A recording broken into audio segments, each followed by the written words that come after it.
Everyone, this is Sejal Jadhav. Let's create Android Studio first AVD.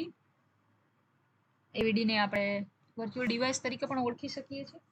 જ્યારે આપણે Android સ્ટુડિયોની અંદર કોઈ પ્રોજેક્ટ ક્રિએટ કરીએ છીએ, ફોર એક્ઝામ્પલ લાસ્ટ વિડીયોની અંદર આપણે ડેમો એક્ઝામ્પલ ક્રિએટ કર્યું હતું, જેની અંદર જે એક્ટિવિટી મેઇન છે, એક્ટિવિટી મેઇનની અંદર અહીંયા ઓપ્શન્સ મળે છે કોડ, તો આપણે કોડ ચેક કરી શકીએ. અહીંયા આવી અને આપણે ચેક કરી શકીએ ડિઝાઇન. સો હિયર મેં અહીંથી બટનને ડ્રેગ એન્ડ ડ્રોપ કર્યું અને અહીંથી ટેક્સ્ટ છે એને ડ્રેગ એન્ડ ડ્રોપ કર્યું. That's it. અનધર કંઈ પણ થિંગ મેં અપ્લાય કરેલું નથી.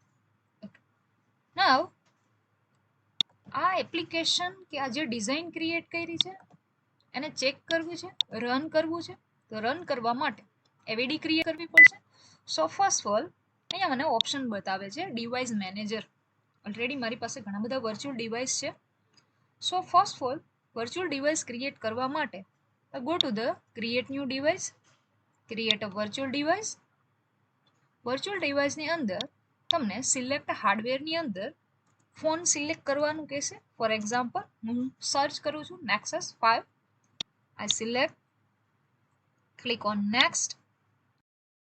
એપીઆઈ લેવલ પૂછશે મને અહીંયા કે તમારે જે મોબાઈલ માટેનું એપીઆઈ લેવલ છે એ કયું જોઈએ છે.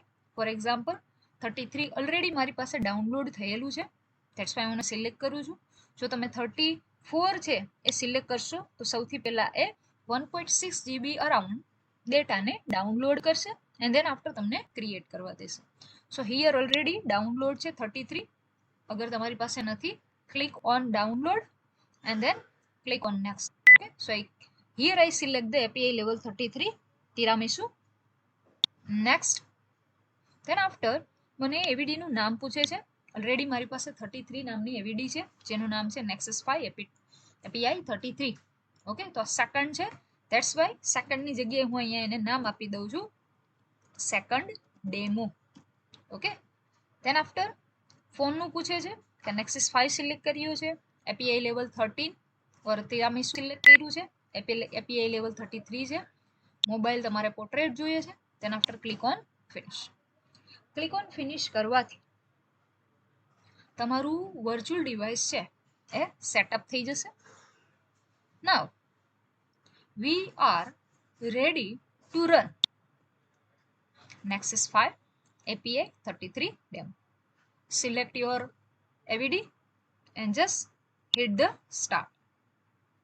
Now સ્ટાર્ટ હિટ કરવાથી તમને અહીંયા ઓપ્શન મળશે સેકન્ડ ઇઝ રનિંગ ડિવાઇસ. તમે ત્યાં રીડાયરેક્ટ થઈ શકો છો, પર ક્લિક કરી ત્યાં સુધી પહોંચી શકો છો. આફ્ટર ક્લિક તમારો જે ડિવાઇસ છે એ સ્ટાર્ટ થશે. જેવી રીતે આપણે કોઈ પણ મોબાઈલ છે એના ફર્સ્ટ ટાઈમ ઓપન કરીએ છીએ તો એ રિસ્ટાર્ટ થાય છે, દેટ મીન્સ એ સ્ટાર્ટ થાય છે. ફર્સ્ટ ટાઈમ એ સ્ટાર્ટ થશે. સ્ટાર્ટ થવામાં ઘણો બધો ટાઈમ લેશે. ઓકે, તો હું અહીંયા રનિંગ ડિવાઇસમાં આવી અને એનો વેઇટ કરીશ. એવીડીને ઇમ્યુલેટર તરીકે પણ ઓળખવામાં આવે છે. આપણે એન્ડ્રોઈડ એપ્લિકેશનને રન કરવા માટે વર્ચ્યુઅલ ડિવાઇસ યાની ઇમ્યુલેટર્સનો યુઝ કરી શકીએ છીએ. ઓર આપણા મોબાઈલનો પણ આપણે ફિઝિકલ મોબાઈલનો પણ યુઝ કરી શકીએ છીએ. તમારે જે એપ્લિકેશન ક્રિએટ કરવી છે એ એપ્લિકેશન ક્રિએટ કરવાની જે છે એના માટે તમારે કયા મોબાઈલના વર્ઝન માટે બેઝિકલી એને ક્રિએટ કરવી છે. ફોર એક્ઝામ્પલ લેટેસ્ટ મોબાઈલના જે એન્ડ્રોઈડ વર્ઝન આવે છે 2024 પ્રમાણે એ 15 છે, તો એનું એપીઆઈ લેવલ અલગ હશે. તો એ એપીઆઈ સિલેક્ટ કરી અને તમારે વર્ચ્યુઅલ ડિવાઇસની અંદર તમારી એપ્લિકેશનને રન કરી શકો. નાવ ફર્સ્ટ ટાઈમ જ્યારે એવી ક્રિએટ થાય છે ત્યારે ઘણો બધો ટાઈમ લેશે. નાવ મારો મોબાઈલ ઓર એવીડી છે એ ક્રિએટ થઈ ગઈ છે. સ્ટાર્ટ થવામાં જે બેઝિક એને ટાઈમ લાગતો હોય છે એ ટાઈમ એ લેશે. એન્ડ ધેન આફ્ટર જેવી રીતે આપણી પાસે ફિઝિકલ મોબાઈલ હોય છે એવી જ રીતે આ મોબાઈલને, આ ઇમ્યુલેટરને આપણે જોઈ શકશું. હું અહીંયા વિડીયોનો એન્ડ કરું છું બિકોઝ મોબાઈલને સ્ટાર્ટ થતાં ટાઈમ લાગશે. જ્યાં સુધી સ્ટાર્ટ ન થાય ત્યાં સુધી તમારે રાહ જોવાની છે. Thank you everyone.